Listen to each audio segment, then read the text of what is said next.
صبح کا منظر پھول ستارے چاند کا جلوہ ایک طرف صبح کا منظر صبح کا منظر پھول ستارے چاند کا جلوہ ایک طرف ساری دنیا جس کا صدقہ اس کا چہرہ ایک طرف ساری ہمارے درمیان ایک نوجوان عالم دین جناب حضرت مولانا مفتی نافع عارفی صاحب دامت برکاتہم ملی کونسل کے بہار سطح پہ جنرل سیکریٹری ہیں، یعنی ناظم ہیں، اور ناظم کی مصروفیات مشغولیات شبہ روز ان کی سعی اور کوششیں کیا ہوتی ہے۔ نام تو ان کا مجاہد نہیں ہے لیکن کام مجاہد والا ہے، لہذا یہ شعر ان کی نظر کرتے ہوئے کہ تو مجاہد ہے خود اسباب ظفر پیدا کر، ملی کونسل سے تعلق ہے، اس لیے تو مجاہد ہے خود اسباب ظفر پیدا کر، موج دریا پہ نئی راہ گزر پیدا کر۔ حضرت والا سے درخواست ہے کہ مختصر وقت میں اپنے قیمتی تاثرات ہم سامعین کے سامنے پیش۔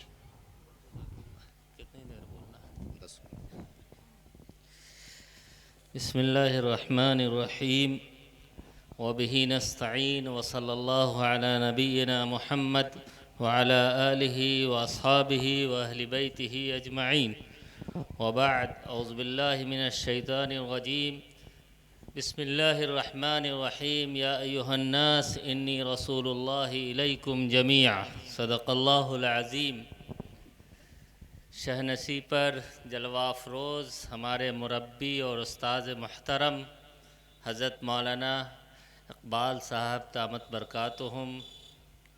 حضرت مولانا انیس الرحمن قاسمی صاحب دامت برکاتہم، ہمارے عزیز دوست مفتی انصار صاحب، اس جامعہ کے بانی اور محتمم حضرت مولانا مظفر صاحب دامت برکاتہم، اور میرے دینی ایمانی بھائیوں، اس جلسے کا عنوان ہے جلسہ دستار بندی اور تحفظ ختم نبوت۔ قرآن کریم اللہ کی آخری کتاب ہے اور اس کو لانے والے ہم سب کے آقا اور مولا اللہ کے آخری نبی ہیں۔ اب نہ کوئی کتاب اتاری جائے گی نہ کوئی نبی آئے گا۔ اس مناسبت سے ختم قرآن کے اس جلسے میں ختم نبوت کا عنوان رکھنا بڑا مناسب تھا۔ اللہ کے نبی صلی اللہ علیہ وسلم نے پہلے ہی یہ بات کہہ دی تھی اور ہمیں یہ بتا دیا تھا کہ کچھ لوگ آئیں گے، کچھ جھوٹے مکار دجال فریبی ملعون قسم کے لوگ آئیں گے اور تمہیں جھانسا دیں گے جھوٹی نبوت کا۔ حالانکہ یاد رکھو کہ میرے بعد کوئی نبی نہیں آئے گا۔ سیکون ثلاثون کذابون کلہم یزعم انہ نبی ولا نبی بعدی، کہ میرے بعد 30 بڑے بڑے جھوٹے دجال مکار خبیث قسم کے لوگ آئیں گے جو یہ کہیں گے کہ ہم پر وحی نازل کی جاتی ہے، ہم پر بھی وحی اتری ہے اور ہم اللہ کے نبی ہیں، حالانکہ وہ جھوٹے ہوں گے اور میرے بعد کوئی نبی نہیں آئے گا۔ اللہ کے نبی نے یہ بھی فرمایا تھا کہ مثلی ومثل الانبیاء کرجل بنا بیتا، کہ میری مثال اور انبیاء کی مثال ایسی ہے کسی شخص نے گھر تعمیر کی، کرجل بنا بیتا فاکملها واحسنها، کہ کسی شخص نے گھر بنایا اور شاندار گھر بنایا اور بہت ہی خوبصورت بنایا. فَيَدْخُلُونَ النَّاسَ وَيَتَعَجَّبُونَ، لوگ اس گھر میں داخل ہوتے ہیں اور بے پناہ خوشی کا اظہار کرتے ہیں، اسے حیرت ہوتی ہے کہ اتنا شاندار گھر ہے، لیکن وہ کہتے ہیں کہ ایک اینٹ کی جگہ اس میں خالی ہے. یہ آخری اینٹ، انا اللبنۃ الاخیرہ، یہ میں آخری اینٹ ہوں، اب میرے بعد کوئی نبی نہیں آئے گا. قرآن کریم اللہ کی آخری کتاب ہے، اللہ کی طرف سے نازل کردہ دستور ہے، اللہ کی طرف سے نازل کردہ قانون ہے. یہ کتاب ہدایت ہے، یہ وہ کتاب ہے جس سے قوموں کی کامیابی وابستہ کر دی گئی ہے. یہی کتاب ہے جس سے پر چل کر، جس سے وابستہ ہو کر، جس سے رشتہ استوار کر کر دنیا میں بھی آپ کامیاب ہو سکتے ہیں اور اللہ کی یہاں بھی سرخروئی ملے گی. اللہ کے نبی نے فرمایا ان اللہ یرفع بهذا الکتاب اقواما ویضع به آخرین، کہ اللہ اس کتاب کے ذریعے قوموں کو بلندیاں عطا کرے گا، اور جو اس کتاب سے دوری بنائیں گے، جو اس سے رشتہ توڑیں گے، اللہ انہیں ذلیل کرے گا اور رسوا کرے گا. وہ دنیا میں بے حیثیت ہو کر رہ جائیں گے، انہیں دنیا نہیں پوچھے گی، اور اللہ کے یہاں کل قیامت کے دن بھی ان کا منہ سیاہ ہوگا. اللہ نے کہا وَنُنَزِّلُ مِنَ الْقُرْآنِ مَا هُوَ شِفَاءٌ وَرَحْمَةٌ لِّلْمُؤْمِنِينَ، کہ ہم قرآن میں وہ باتیں اتارتے ہیں، ایسی چیزیں نازل کرتے ہیں جو شفا ہے. وہ شفا ہے دل کے زنگ کے لیے، وہ شفا ہے جسم کے لیے، وہ شفا ہے سماج کے لیے، وہ شفا ہے معاشرے کے لیے، وہ ملک کے لیے، دنیا کے لیے. ہر طرح کی بیماریوں کا علاج قرآن کریم میں ہے، ہر طرح کی بیماریوں سے شفا قرآن کریم پر عمل میں ہے. وَرَحْمَةٌ لِّلْمُؤْمِنِينَ، اور مومنوں کے لیے سراپا رحمت ہے. اور وَلَا يَزِيدُ الظَّالِمِينَ إِلَّا خَسَارًا، اور جو ظالم ہیں، جو قرآن کریم سے اپنا رشتہ توڑتے ہیں، جو قرآن کریم کے دستور کو، قانون کو نہیں مانتے ہیں، اس کے بارے میں قرآن نے کہا کہ وہ صرف اپنا نقصان کرتے ہیں. اور اللہ نے اعلان کیا وَمَن لَّمْ يَحْكُم بِمَا أَنزَلَ اللَّهُ فَأُولَٰئِكَ هُمُ الْكَافِرُونَ، جو اللہ کے نازل کردہ قانون کے مطابق زندگی نہیں گزارتے، جو پنچایت نہیں کرتے اللہ کے قانون کے مطابق، جو اپنے فیصلے ہندوستان کی عدالتوں میں لے جاتے ہیں، کافروں کی عدالتوں میں لے جاتے ہیں، اللہ کی عدالت میں نہیں لاتے، اللہ کے رسول کی عدالت میں نہیں لاتے. حالانکہ اللہ نے یہ حکم دیا تھا وَإِن تَنَازَعْتُمْ فِي شَيْءٍ فَرُدُّوهُ إِلَى اللَّهِ وَرَسُولِهِ، کہ جب تم کسی بات میں اختلاف ہو، وہ اختلاف، وہ جھگڑا گھر کا ہو، سماج کا ہو، زمین کا ہو، جائیداد کا ہو، فکر کا جھگڑا ہو، جس طرح کا بھی جھگڑا ہو، وہ عقیدے کا جھگڑا ہو، فردوہ الی اللہ ورسولہ، تو اللہ اور اس کے رسول کی عدالت میں آؤ، اور اللہ اور رسول کو حکم مانو، انہیں جج مانو، انہیں فیصل مانو، انہیں قاضی مانو، اور پھر جو اللہ اور اس کے رسول کی طرف سے فیصلہ ہو جائے اسے تسلیم کرو. اگر یہ جذبہ نہیں ہے تو اللہ نے کہا فَلَا وَرَبِّكَ لَا يُؤْمِنُونَ حَتَّى يُحَكِّمُوكَ فِي مَا شَجَرَ بَيْنَهُمْ ثُمَّ لَا يَجِدُوا فِي أَنفُسِهِمْ حَرَجًا مِّمَّا قَضَيْتَ وَيُسَلِّمُوا تَسْلِيمًا، کہ آپ کے پروردگار کی قسم وہ مومن نہیں ہے. فَلَا وَرَبِّكَ لَا يُؤْمِنُونَ، وہ مسلمان کہلانے کے لائق نہیں ہے جب تک کہ وہ اپنے جھگڑوں کے فیصلے آپ سے نہ کروائے، آپ کو پنچ نہ مارے. تو قرآن کریم صرف اس لیے نہیں نازل کیا گیا کہ اسے بعض جلسوں میں پڑھا جائے، ایک رات مختص کر لی جائے، صرف پڑھ لیا جائے، تعویذ بنا لیا جائے، یا مردوں کے لیے کو بخشوانے کے لیے یہ کتاب نہیں آئی. یہ کتاب انقلابی کتاب ہے، یہ دنیا میں انقلاب برپا کرنے کے لیے آئی تھی، جس نے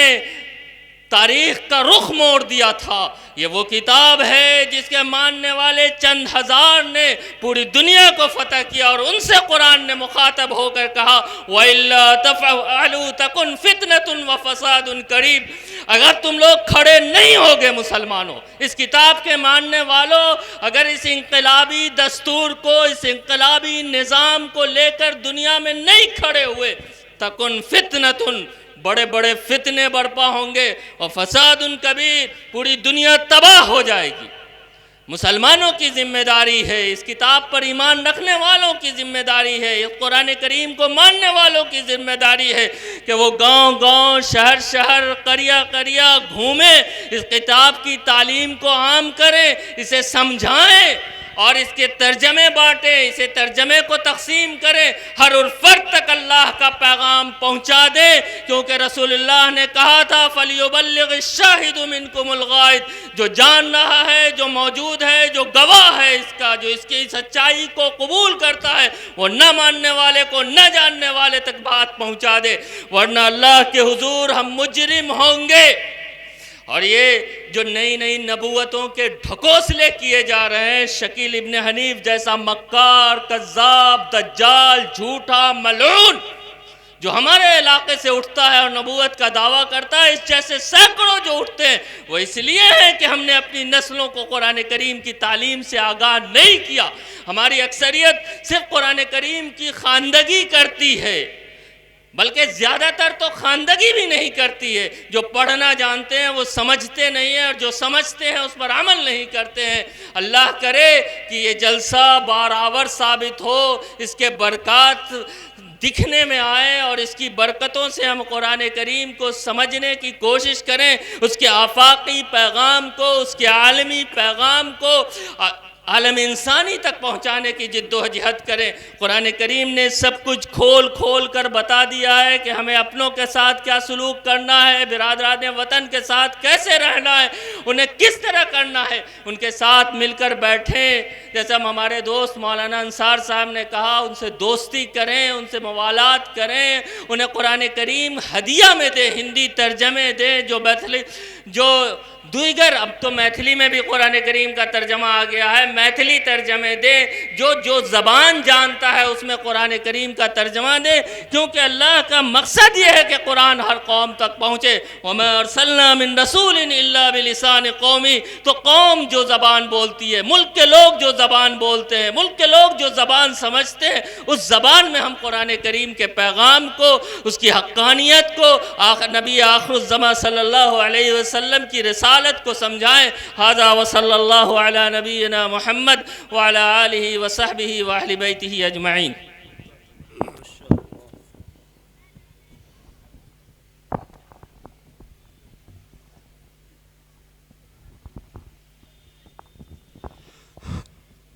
ماشاء اللہ، الحمدللہ۔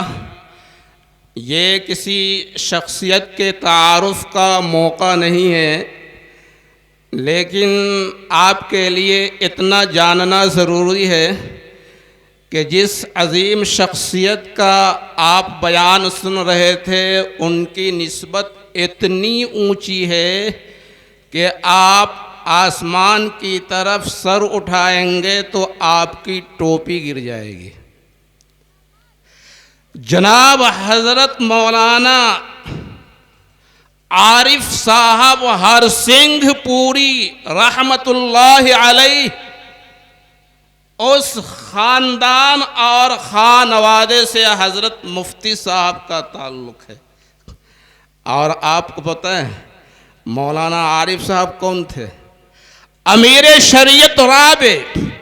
جناب حضرت مولانا منت اللہ رحمانی کے پیر و مرشد تھے، اور امیر شریعت مولانا منت اللہ رحمانی ان کے خلیفہ اور مرید تھے۔ بہت اونچی نسبت ہے۔ اب دیکھیے پروگرام بالکل اپنے آخری مرحلے میں ہے، تفصیل آپ کو بتا دوں۔ اب ایک بزرگ عالم دین کا بیان ہوگا، اشفاق بہرائچی صاحب اس کے بعد تشریف لائیں گے، اور اس کے بعد جناب حضرت علامہ مفتی محمد اقبال صاحب مظفر پوری دامت برکاتہم العالیہ کا مختصر بیان، دعا اور جلسہ اختتام پذیر۔ آقا نے فرمایا العبرۃ بالخواتیم، دعا میں شرکت ہوئی۔ مولانا مظفر صاحب بھی کہیں گے کہ آپ آئے تھے، اور فرشتوں کے رجسٹر میں آپ کا نام لکھا ہوگا۔ دعا سے پہلے چلے گئے، فرشتے آپ کے نام کو قلم زد کر دیں گے۔